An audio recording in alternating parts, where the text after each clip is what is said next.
Hello everyone, welcome to ITLS Academy. This is your mentor Dr. Shamaita Basu, and in this session we will be covering up or ending up with the topic societal issues.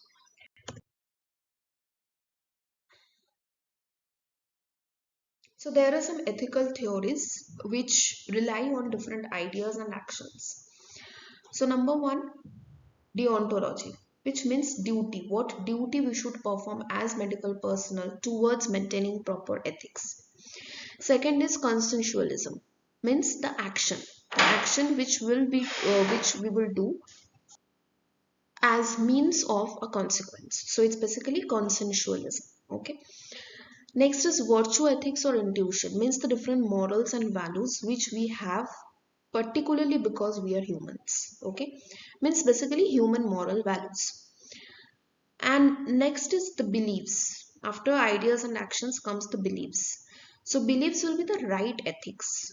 Okay, what are the right things that we should do in order to showcase our right morality? Okay, so there the thing that will come is the individuality, because each of us are individuals. Each of us have our own beliefs different from each other, isn't it? So we should be able to maintain that individuality, maintain our individual personality, and then come up with the different ethical values and considerations. Okay. Okay, so deontology or duty, so it is basically derived from the Greek word deon, which means duty. So it considers that some acts are right or wrong independent of their consequences, means no matter what is going on, you should stick to what is right and what is wrong. And it looks to one's obligation to determine what is ethical and answers the question, what should I do and why should I do it?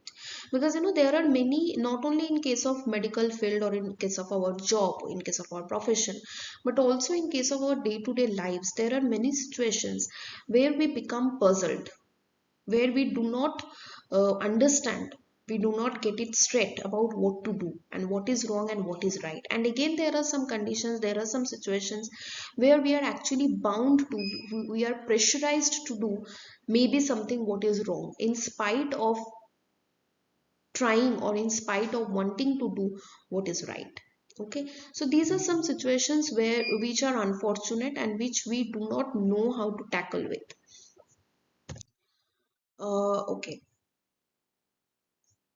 so I have just given an example of deontology, that is duty. Okay, so say for example, there is a practitioner, means a health worker, known as Zelda, who believes that she has a duty to give cardiac clients detailed information on the pathology involved in their condition, even though the client has indicated that they are not ready or maybe terrified to hear the information, causing the client distress. So this is exactly the ideal example of duty. That is, even when the patient is telling you that no, I don't want to know about my condition, I am too much terrified, I'm too much petrified, I'm frightened, I don't know how to deal with it, so just don't tell me what has happened to me. But still, as a doctor, as a healthcare professional, it is our duty to let our patient know about his or her condition, because she has the right to know, he or she has the right to know, isn't it? So even if the patient is telling you that don't let me know what has happened to me, you should tell him or her, because that is your duty as a doctor, as a practitioner, or as a healthcare professional. Okay, next example that I have given is of consensualism, that is action. So it is also coming from the Greek word telos, which means end or consequence. So actions are determined and justified by the consequence of the act. Consensualists consider all the consequences of what they're about to do prior or deciding a right action. Okay, and this also gives you the answer to the question that what should I do and why should I do. So basically, you need to be very clear. You need to have a very clear and cut difference, or clear and cut conception or idea about what you are doing and why you are doing. Okay, and there, that is where the importance of consequence or end comes, because only when you know what to do and how to do, why to do, then only you will be able to come to the end of a solution or come to the end of the problem, isn't it? Okay, now we have some ethical theories like utilitarian ethics. What does it mean? It considers the greatest good for the largest number of people. And it also answers the question, same thing, what should I do and why should I do. Next is intuitionism. Means what is your intuition? Intuition means something which is coming right from our heart, right from our mind, and something which doesn't have any particular proof or particular action or particular existence, but still you are having a gut feeling. That is what is intuition. So it resolves the ethical dilemmas by appealing to one's intuition, a moral faculty of a person which directly knows what is right or wrong. A gut feeling, as I mentioned just now. Rights. This popular American theory resolves ethical dilemmas by first determining what rights or moral claims are involved and take precedence. Means consider the abortion debate, personal, which is mom versus the fetus, and societal, where it's the women's choice versus the mother. Because abortion is, like, it is just my personal opinion that abortion is something which should be the choice of only the mother, because she is the person who is holding the baby, she is the person who is nurturing the baby inside her womb, isn't it? So it should solely be her decision about whether to abort the child or not. But in places like India, in societies like India, in the patriarchal societies, it has become a concept that and there are many like religious beliefs also, where it's believed that abortion is actually murder, abortion is actually killing a child. Not only religious beliefs, but also there are personal beliefs, there are societal beliefs, there are communal beliefs. Okay, so these are the things where these ethical theories do not stand strong actually, because societal pressure is the largest pressure, and it leads to depression, it leads to suicide, it leads to a pressurized life, uh, like till you die. Okay, so that is something again controversial. Okay, so these things come under the rights, and then we have virtue ethics. So it is contrary to other ethical theories. Virtue ethics tells us what kind of person one ought to be rather than what they do. The focus is on the character of the person. Means character means goodness, obviously the good character, not the bad character, for obvious reasons. Now coming to diversity and bioethics. So contemporary bioethical principles are all derived directly or indirectly from the principle of autonomy. Within the world, no two people are exactly alike. Therefore, their values, motivations, moral beliefs, and moral characters may differ much more than their physical appearances. Now, ethical principles. So, conflict is inevitable, as I mentioned. Okay, what I believe, you may not believe. What you believe, I may not believe, isn't it? So, these are personal choices, personal beliefs, which vary from person to person. So, ethical principles provide the framework or the tools which may facilitate individuals and society to resolve conflict in a fair, just, and moral manner. Okay. Now, what are the ethical principles that we need to know about? First is autonomy, which refers to freedom. Then we have veracity. Then we have privacy or confidentiality, very important. Then we have beneficence or non-maleficence. Then we have fidelity, and then we have justice. Now, let's see this one by one. What are they? First is autonomy. Autonomy or freedom, we all know what is it. So it is the right to participate in and decide on a course of action without undue influence. Means I have my own freedom. Okay, I will decide what I do and what I will not do. As simple as that. And it also comes along with another important term, that is self-determination. What is it? It is the freedom to act independently. Individual actions are directed towards goals that are exclusively one's own.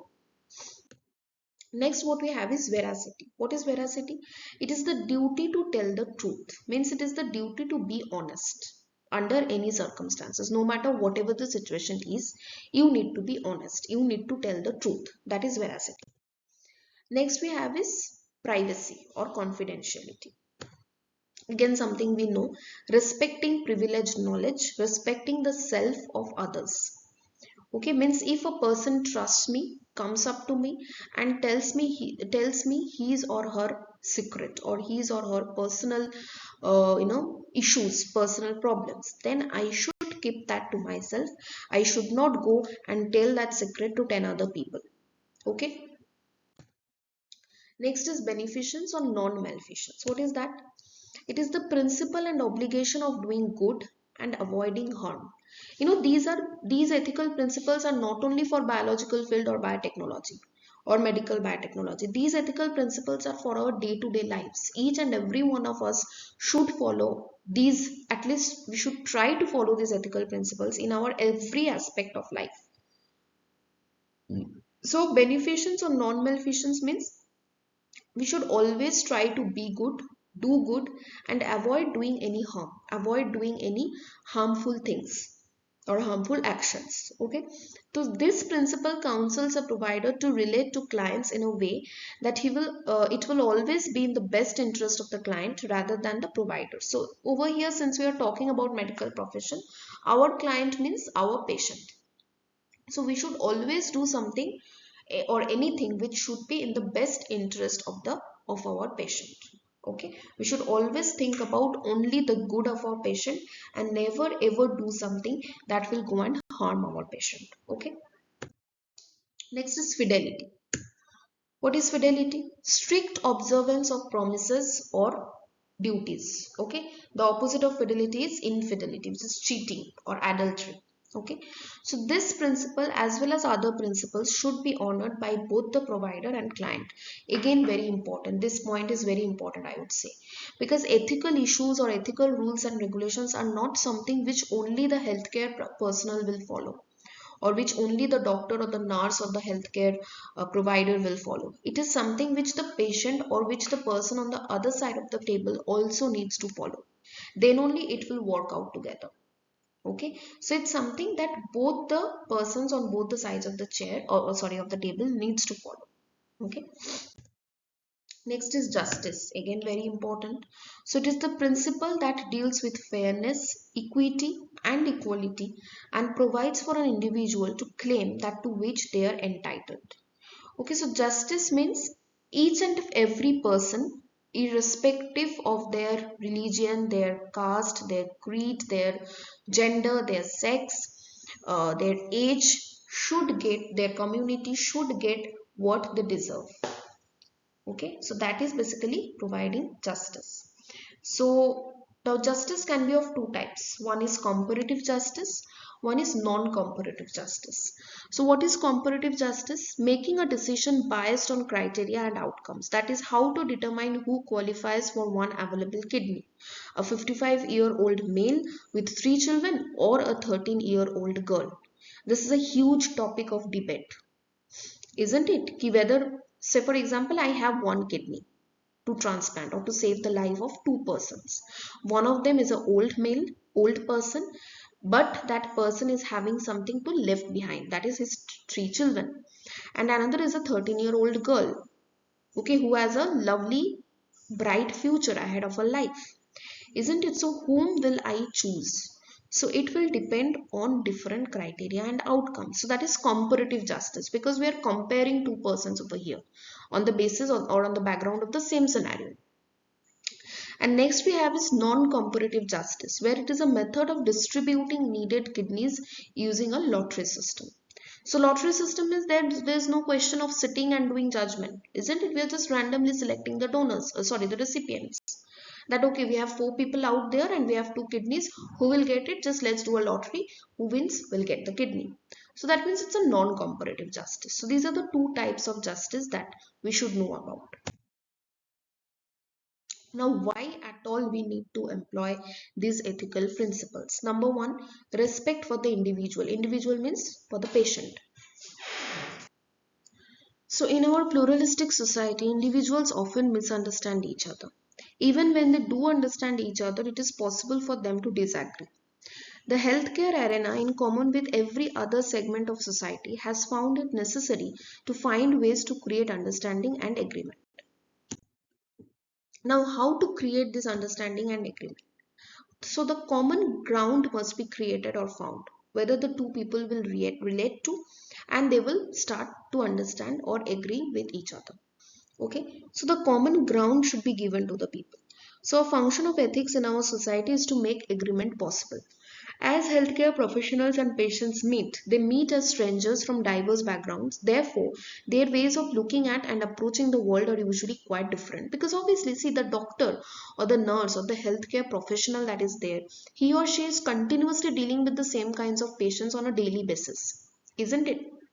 But the patient who has come up with his or her problem, that patient has never suffered from the same disease for 100 times, isn't it? For him or her, the disease has occurred once only, and he or she is really concerned about her health condition, about his or her health condition, isn't it? So when that person goes and comes up to his or her doctor, he or she is really concerned about her condition.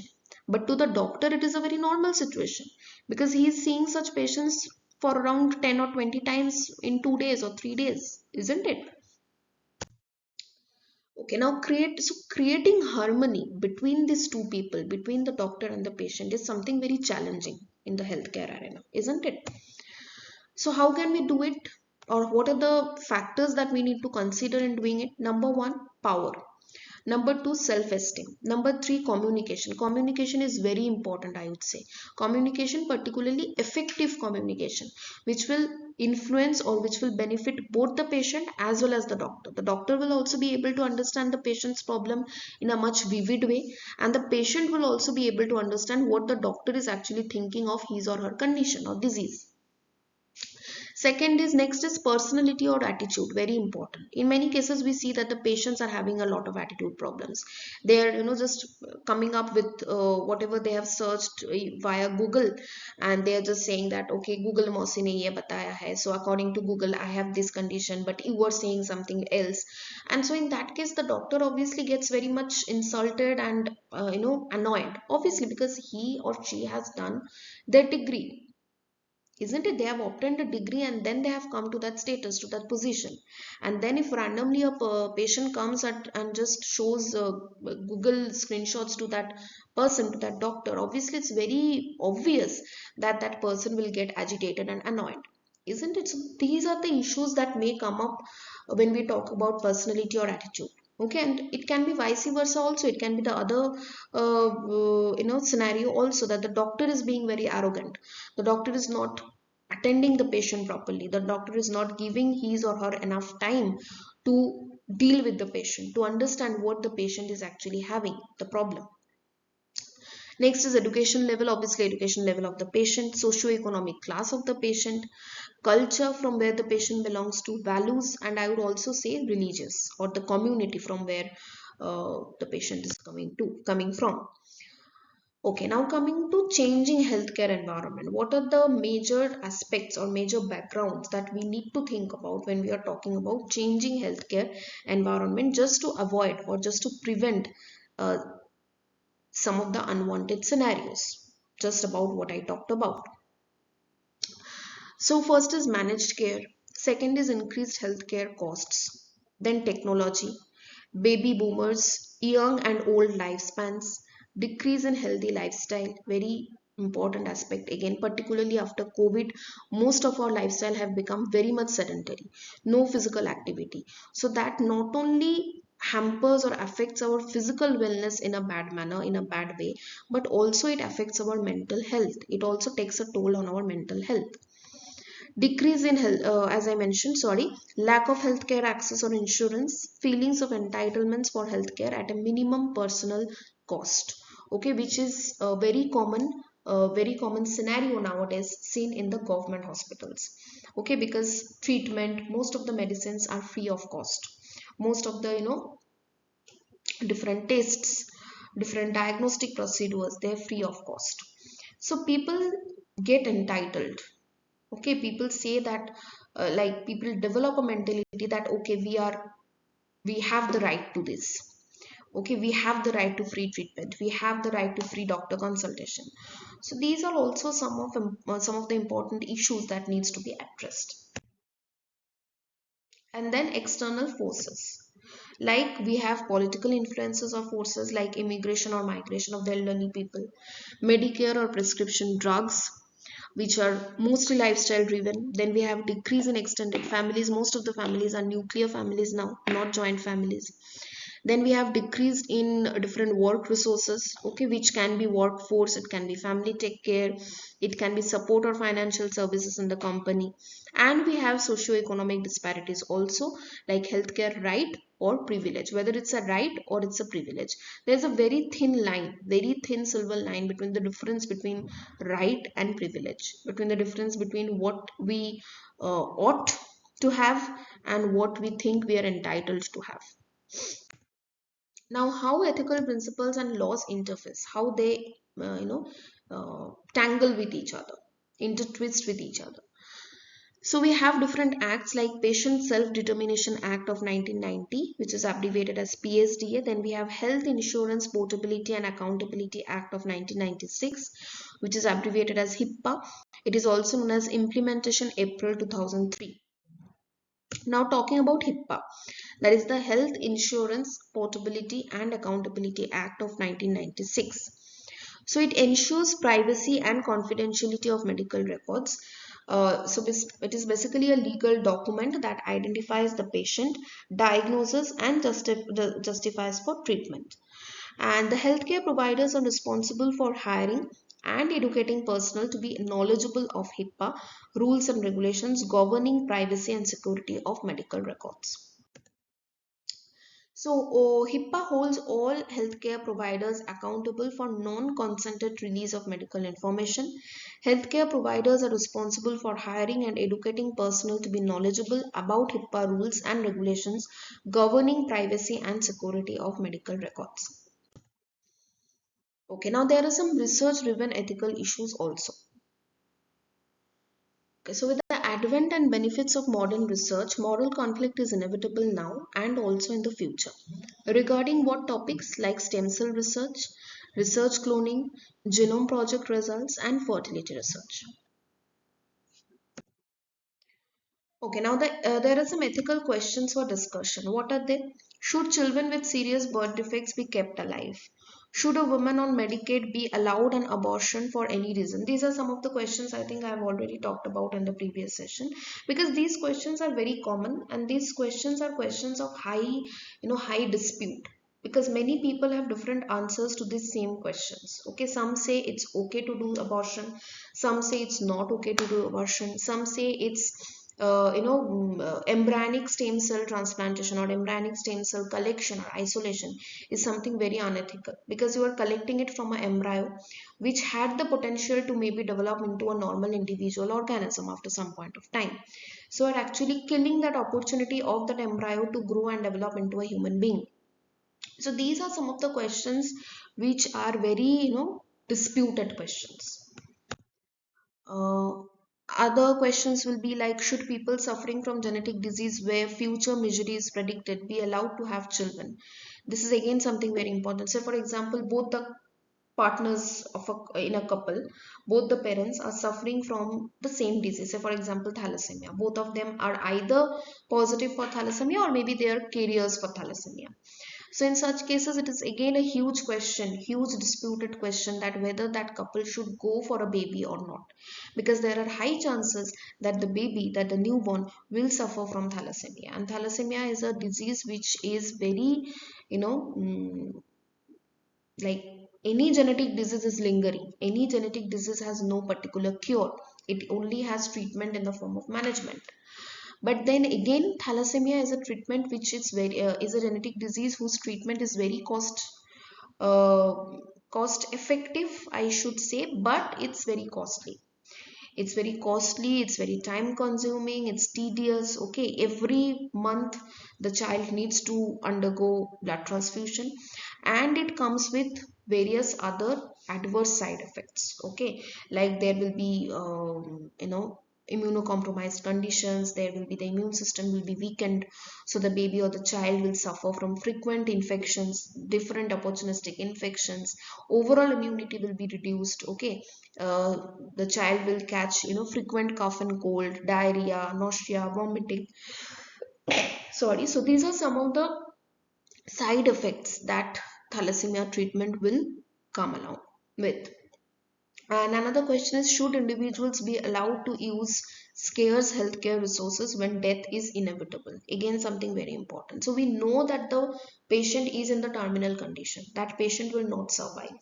So whether we will go with the, the expensive procedures that we have, the expensive machines that we have, maybe that those resources are limited. So whether we will go with those resources only, with those machines only, to just try to save that person who will maybe never survive because he or she is in the terminal condition, or whether we will preserve those resources, we will preserve those medicines or machines to a person or to a patient who maybe will be able to improve or will be able to give a good response to those medications or machines or procedures. Okay, so these are some important ethical questions that we need to consider. So I think that's it about the societal issues of medical biotechnology. Thank you. Please like, share and subscribe ITLS Academy.